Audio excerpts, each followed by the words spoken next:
And we'll go right to our first thing on our agenda, which is our financial update. Great. Thank you, Madam Chairwoman. I'll just share my screen here.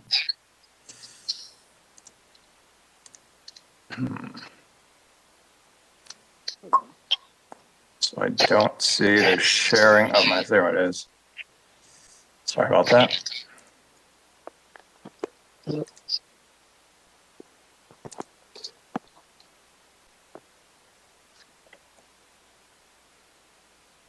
Great. Can everyone see that? Perfect. Okay, so here's our standard financial update. The blue bar represents sales in the prior year. So for that's 10 months of the prior year through the end of April, and that's $264 million. The red bar is sales in the current year through April, so 10 months, so that's $203 million.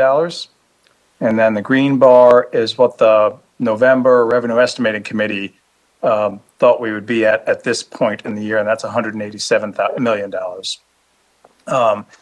So the transfer to the general fund is approximately $15.3 million ahead of where the Revenue Estimating Committee thought we would be as of last November.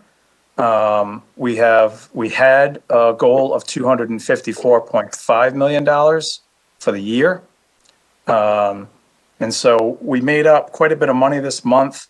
At the end of last month, we were $4.7 million ahead of the rec estimation, and now we're $15.3 million. So we made up, what's that, about $10.6 million to the good as far as the rec goes. You can see this note at the bottom here, no good deeds goes unpunished. And so the May Revenue Estimating Committee updated our goal for the year for fiscal year 21 from $254.5 million to $288.9 million. So an increase of $34 million is the goal for the year.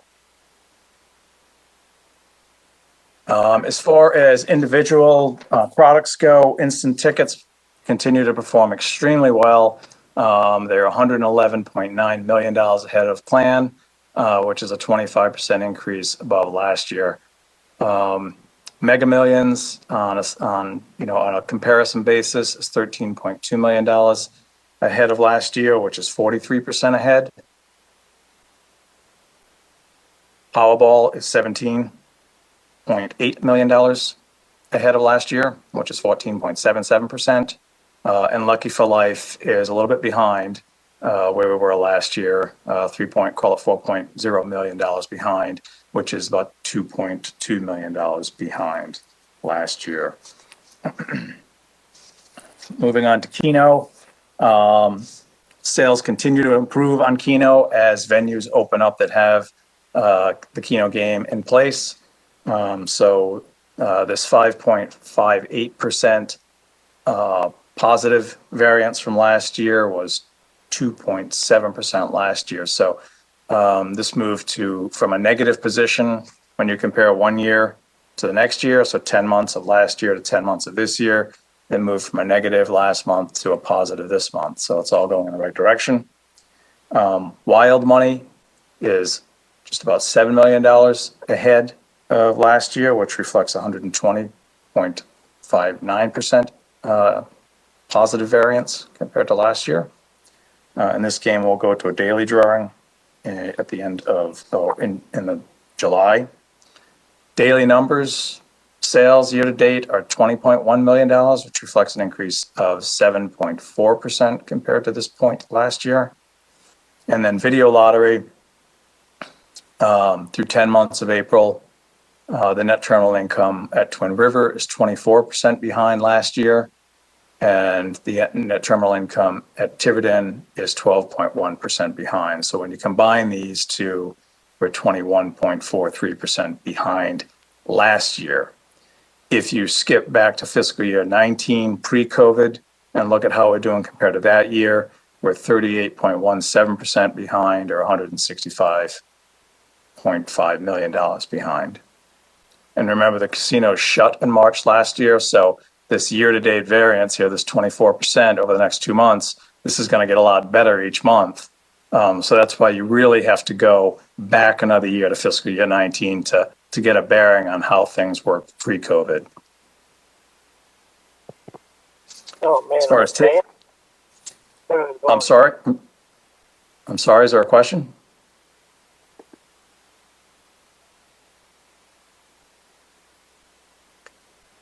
Table games.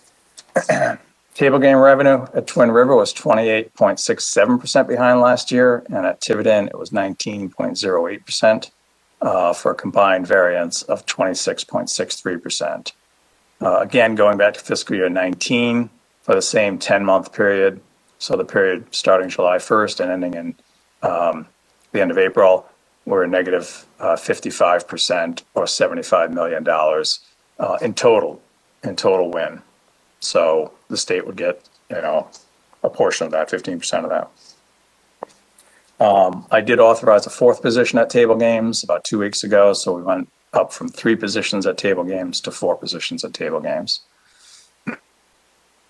As far as the sports book goes, for the fiscal year through the end of April, the amount of wagers or the accrual right or the handle, 3 different ways to refer to it, is 50% higher than it was during the first 10 months of fiscal year 20. So we're at $295 million in wagers in the 10 months of this year versus 196 in the 10 months of last year. As far as the book revenue or the hold, or the wagers minus the prizes, we're at 29.7 million this year, which represents a 61% increase compared to the same period last year, which we're at $18.5 million. So you can see we're doing very well. And the hold percentage has been running at 10.1% this year versus 9.4% last year. Are there any questions on the financial update? Any questions of the director? They don't appear to Madam be. Oh, there might be. Someone? Madam Chair. Yes. Yes, Oh, okay, it's Senator Cohen. yes, Mr. Director. I'm kind of Yes. perplexed because I received a copy of an email that there was a request for $150,000. I believe we spoke to you that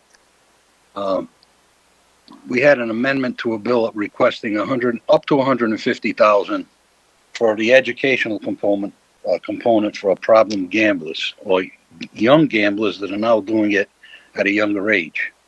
The email says that it was not going to be funded. So I don't know if IGT would step forward or if the lottery, because I would like to commend Bally's Twin River from July of last year to January of this year for the counseling aspect of problem gamblers. They've already contributed $600,000. So it seems kind of strange that $150,000 to educate young people about problem gambling is not being funded by either the lottery or IGT. And I'm ready to put a trailer bill on the IGT bill. Okay. So, is there a reason why the lottery can't, knowing that it looks like our figures are going in the right direction, $150,000 up to $150,000? Madam Chair, would you weigh in on this? I would too. I concur, Mr. Director, with Senator Chacon. We have had some private discussions in the last couple of weeks about the necessity, for these revenues to go towards this problem gambling. I mean, as far as I've been around, we've always had that, and I always been confident in the fact that we have these programs and we have these monies available. Well, we don't want to harm Rhode Islanders. I know we need the revenue, but at what cost? I mean, some people need help. I mean, I know the overwhelming majority, I'm willing to bet 98% do it for entertainment. Folks in Rhode Island. And yeah, we have these, more people that have this addiction. And I really think that because, we're state sanctioned, that we should be helping them. I concur with Senator Chacon. Thank you. Certainly. So if I understand the question correctly, as far as problem gambling goes, we have a program here where essentially problem gamblers, people who feel they have an issue, it's a very good program, and they can call and they can be referred to providers for services. And there's no top end to what those services can cost. And those services are paid for legislatively, required by Twin River Valleys. So, as far as the program goes for problem gambling, we have a very, very good program. Mr. Director, I agree with you. That's the counseling part of the program. The 150,000 is for the educational for our young people. Right now, they can't buy a cigarette unless they're 21. But yes, they can go into the casino. We also know that they're online doing their own type of gambling, which then leads into more problems. So in order to get to the counseling part, they have to admit that they have a gambling problem. This is an educational component for the younger people that really haven't started gambling yet. And it seems like 150,000 is not a lot of money to the state of Rhode Island right now. Okay, so I haven't received a request for $150,000 for problem gambling counseling. I've received. It's not counseling; it's education. Education. I'm sorry. Yeah. So Right. I have not received a request for that. I know there was a bill that was for monies that were won by somebody who was a exempted, who had self-exempted themselves out of gambling. If they did go and gamble, that money would go to the council on problem gambling. All right, I will get you a copy of the survey and get it over to you. Okay. So, and I can, just to be very clear, I have received a request for funding from the council that I just don't feel comfortable sending money to the council unless it's for a very defined purpose. If it was for a very defined program, and I think that comes from over in revenue. We tended not to send money, or we didn't send money anywhere without an appropriation. So I think I'd want to feel very comfortable that it was being used for a specific purpose. I will get you the purpose that they are doing, and I will also get you a copy of the bill. Okay, that'd be great, Senator. Thank you. Sounds great. Well, If there's no further questions, are there any further questions? Okay, hearing none, then we'll go on to the updates from the facilities. So we'll hear from Tiverton, if Joe will grace us with his presence this time. Madam Chair, it's Blake Filippi. I just want to confirm my presence. I'm sorry for coming a few minutes late today. Hi, Lita, welcome. Hi, thanks. Thank you. It's good to see you all. Thank you. We're on item number 2. Director, you had some more slides. Did you want to go those first, or? Sure, I can buzz through those real quick, Joe. Thank you. So here's the NTI for Tiverton for the week, $2,027,000. The NTI for the same period in the prior year was 0 because the casino was closed at that period. More importantly, here's the maximum usage. So this is our VLT usage last week at Tiverton Casino, and you can see that between 3 and 4 o'clock on Sunday, we were at 94% utilization. Wow. And around 8 o'clock on Saturday, we were at 86% utilization. okay. So we have 532 VLTs in operation at Tiverton. That's about 53% of the machines there. Here's the NTI at Twin River, Lincoln, for last week, $6.5 million. And you can see in the prior year, it was at $0, again, because it was closed. But more importantly, we were at 80% utilization of those 2,199 machines that were operational on the weekend. So at 5 o'clock on Sunday, we're at 80%. And at 10 o'clock on Saturday, we're at 75%. So even with the reduced number of VLTs that are in operation right now due to COVID, we are not hitting, certainly at Lincoln, the maximum.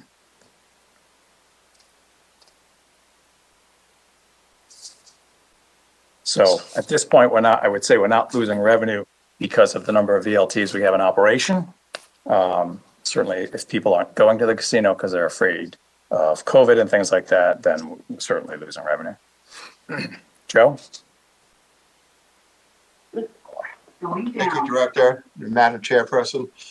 As far as Tiverton, in March, we had our fourth highest NTI for the property, and it was with only 532 slot machines. So we're kind of anxious, as the director noted, that we were at 94% on Sundays.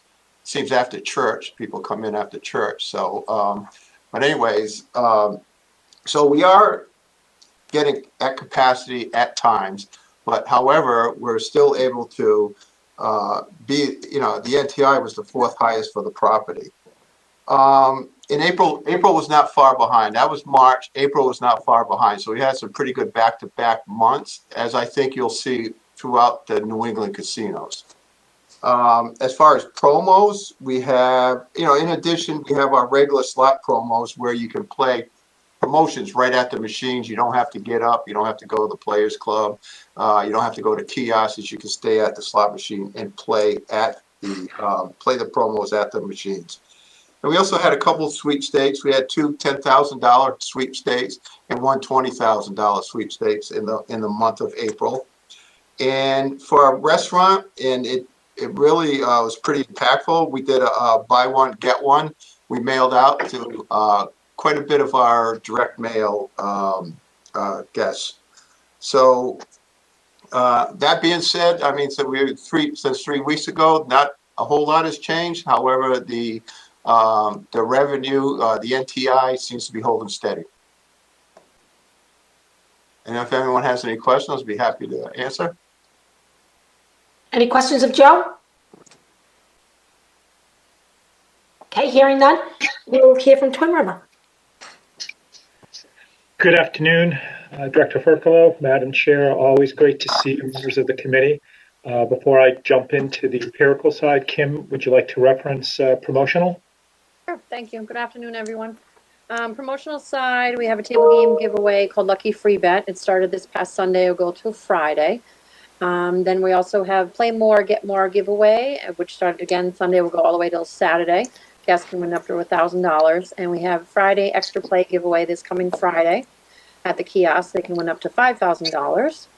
And Saturday, we also have another Extra Play giveaway. Same thing, they can win up to $5,000. This past Saturday, we had the Preakness, so it helped with the revenue and stream coming in a little bit. It will not be a Triple Crown winner. The horse with all the drugs, I'll say, the steroids, will not be winning any other races. Gift giveaways. We have, what's today? 17th. So tomorrow, Stop and Shop gift giveaway and Panera Bread gift giveaway. And then we have a sanitizing wand on the 20th and Twin River mask. We'll see if we still need those. And on Friday, a Shell gift card giveaway. And on Wednesday this week, we'll have our host dinner, which is in Jerry Longo's Meatballs and Martinis.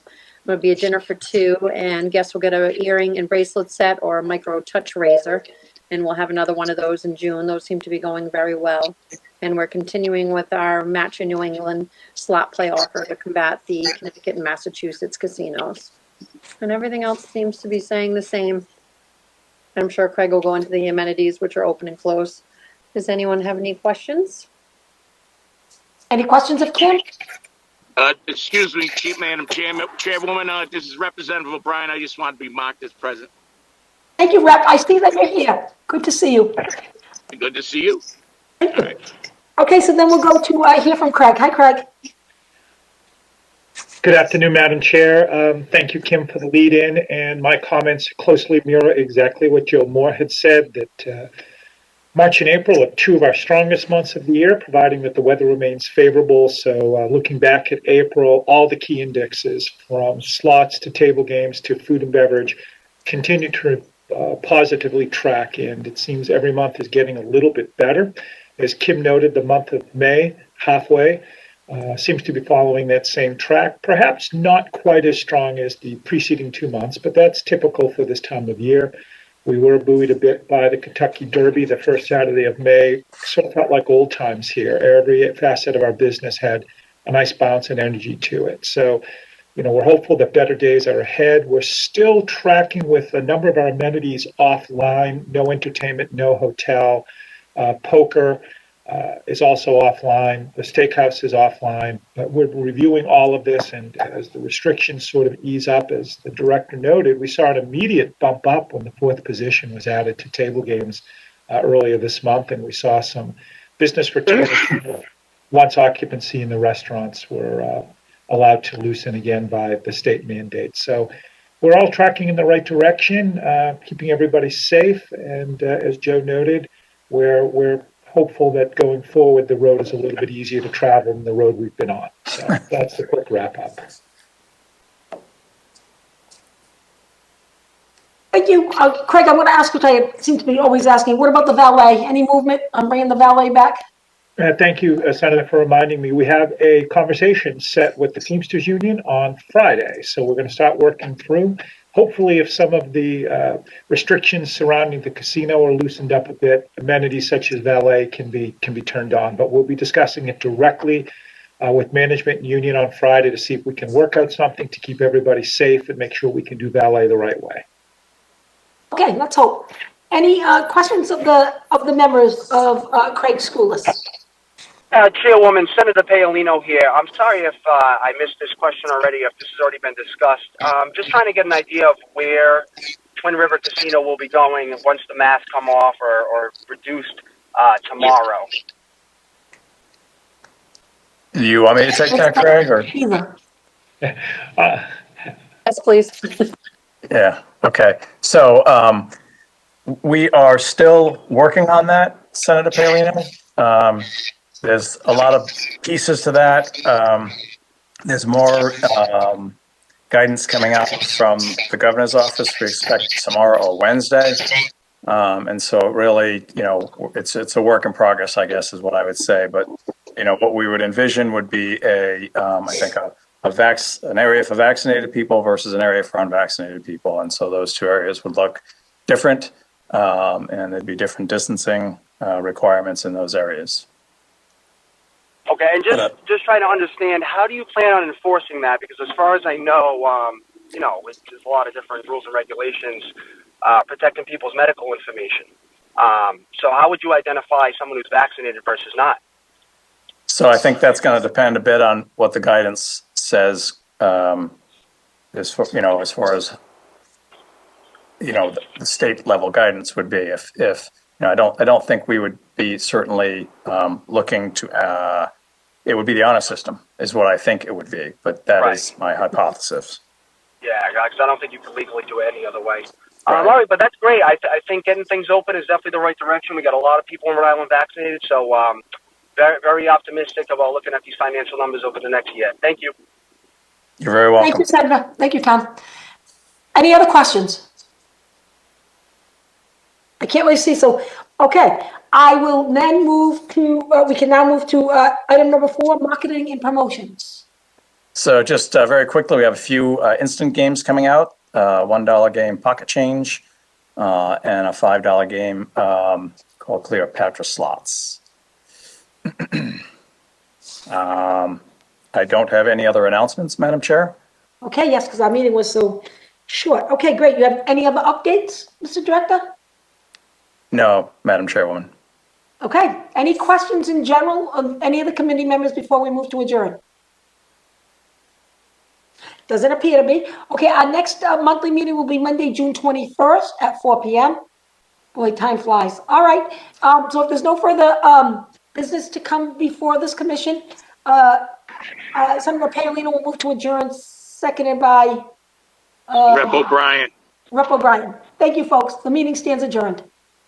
Thank you. Thank you. Thank you, everyone. Good night. Bye. Be safe. Get open, Twin River.